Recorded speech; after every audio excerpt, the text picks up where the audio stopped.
کہ جتنے اسکول تعلیمی ادارے صرف اسکول نہیں، یونیورسٹیز بھی، باقی بھی جتنے بھی تعلیمی ادارے ہیں وہ پہلی جولائی کو نہیں کھلیں گے، بلکہ وہ پہلی جون کو نہیں کھلیں گے، بلکہ وہ 15 جولائی تک بند رہیں گے۔ اسکولز کو اور تعلیمی اداروں کو مزید 1.5 ماہ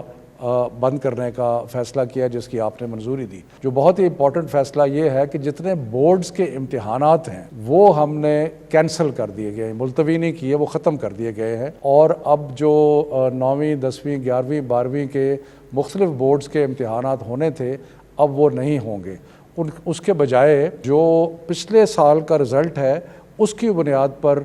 پروموشن ہوگی، اور یونیورسٹیز نے بھی یہ کہا ہے کہ وہ جو 11ویں کا رزلٹ جو کہ بورڈ ایگزامز ہے، اس وقت پاکستان میں 9ویں 10ویں 11ویں 12ویں کے بورڈ کے امتحانات ہوتے ہیں،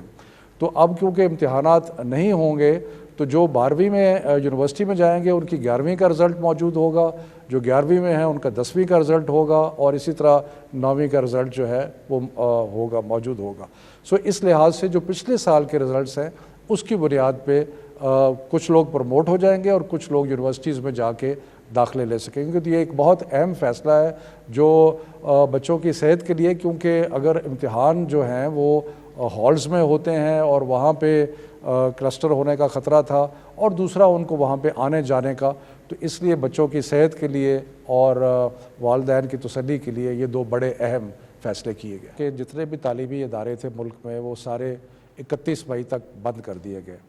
اور دوسرا فیصلہ یہ کیا کہ جو امتحانات کا سلسلہ ہے وہ سارے امتحان ملتوی ہو جائیں گے اور جون اور جولائی میں امتحانات ہوں گے۔ تو یہ فیصلے ہم نے مارچ کے شروع میں کیے۔ ساتھ ہی آپ کی ہدایت کے مطابق ہم نے ایک ٹیلی تعلیم کا سلسلہ شروع کیا، جس میں ہم نے ایک ٹیلی ویژن کے چینل کے ذریعے تعلیم کا سلسلہ بھی جاری رکھا۔